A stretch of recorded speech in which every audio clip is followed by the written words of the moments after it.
So this is Reconstituting Powdered Medications number 1 from the Reconstituting Powdered Medications practice worksheet in your resource book. So this is number 1 from that worksheet.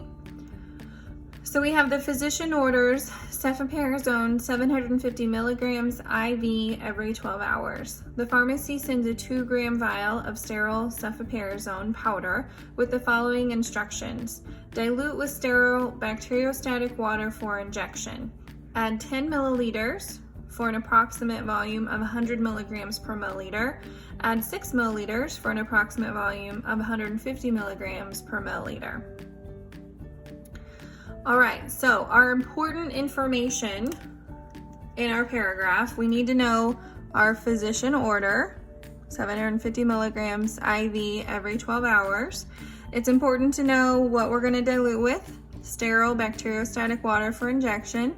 How much diluent are we gonna add? We're gonna add either 10 milliliters or 6 milliliters. And then what is our resulting concentration or resulting solution?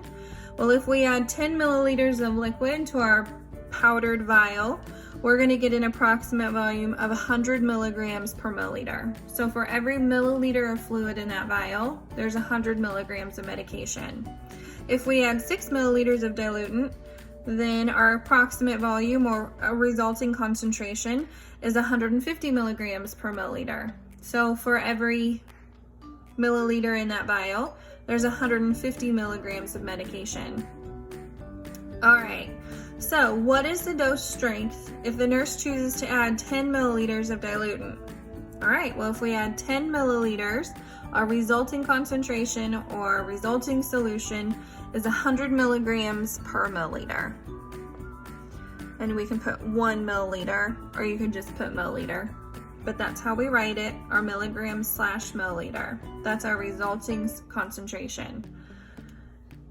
How many milliliters of mixed solution will the nurse administer to the patient when 6 milliliters of diluent is added?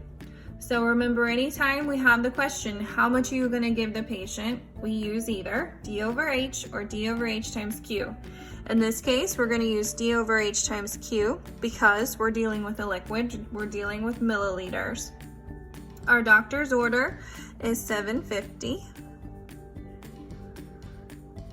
Our dose on hand. Our dose on hand is our resulting concentration, our resulting solution. So when we add 6 milliliters, our resulting concentration is 150 milligrams per 1 milliliter. So we add in our 150 milligrams, and our Q is our milliliters. So we'll put times 1 milliliter.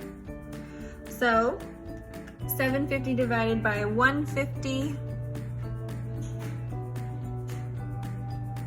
is 5 times 1 is 5. Anytime we use the equation D over H times Q, our answer is always labeled milliliters. 5 milliliters.